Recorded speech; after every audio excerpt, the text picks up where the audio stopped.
So today we're going to talk about volcanoes, and our focus question is where and why do volcanoes occur? So volcanoes occur at weak spots in the Earth's surface where magma rises up through cracks in the crust. When the magma reaches the surface, it's called lava, and once it cools, it forms solid rock. So what types of boundaries do volcanoes most likely occur at, or most often? Convergent, where the two plates are coming together, and divergent, where the two plates are pulling apart. As a result of these boundaries, the crust cracks and magma flows upwards due to convection currents within the mantle.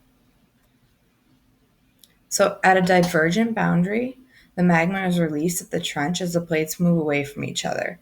And you'll see that on the sides here, you sometimes get on the sides of these trenches or ridges, you sometimes get these areas where the crust can crack on the side as well, and this can create volcanoes along the outside and those mountains. At convergent boundaries, the subduction zone allows for cracks in the continental crust, and the hot magma will then rise up through the cracks, creating volcanoes on the continental crust. So as that oceanic crust dips below the continental, there's cracks where magma can then move upward and shoot up through a volcano. There's also something called a hotspot volcano, and these are random areas in the middle of plates where magma can rise up and cool on the surface. And this is actually how the Hawaiian Islands were created. So as the plate moves this way with this arrow, the hotspot remains in the same place and continues to shoot up this magma, which then can create, as it builds and builds on itself and continues to cool, it creates these islands. So this is how the islands of Hawaii were formed.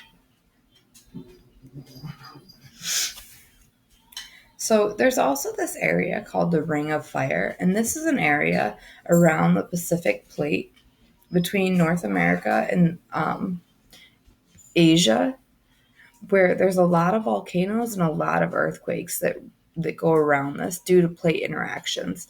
So we have